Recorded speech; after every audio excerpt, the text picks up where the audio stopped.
مساء الخير عليكم. احنا اتكلمنا عن مقدمة المتحف القبطي. اول ما بتخش المتحف القبطي بتلاقي في وشك على طول، اول ما تخش من الباب بتلاقي فسقية على طول بعد ما تخش المتحف.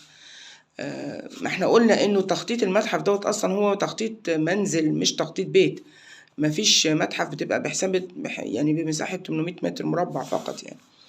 وهو بيتكون من دورين.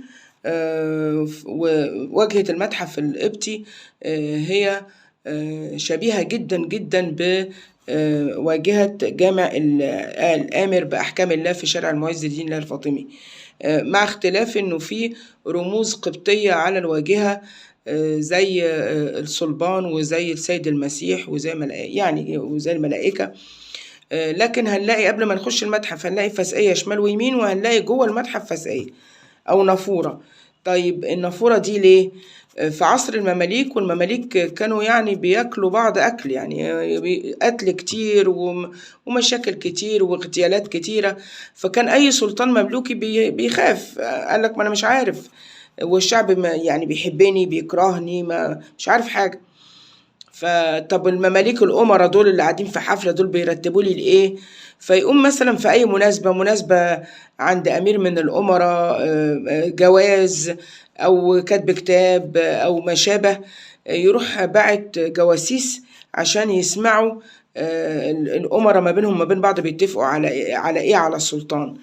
فأصحاب البيوت دي اكتشفوا إن في جواسيس بتخش في الاحتفالات دي، فيعملوا ايه؟ راحوا عاملين نافورة جوه البيت، منها ان هي ترطب الجو بتاع البيت وتنقيه وتجيب هوا فريش كده، ومنها انه الناس حركة المية من النافورة ديت ما تديش فرصة للناس الجواسيس دول ان هم يسمعوا ان الأمراء دول بيتكلموا ما بينهم وما بين بعض على ايه.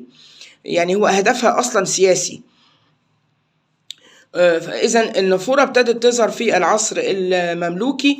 وحاجة مهمة قوي برضو يا جماعة، إنه النافورة لازم تتعمل من أنواع من الرخام معينة، بطريقة برضو معينة، بحيث إن هي يعني تبقى متماسكة، ولازم تكون بأشكال هندسية، علشان لما المية تنزل على الأشكال الهندسية دي تدي إيحاء إن ده سمك حي وبيتحرك.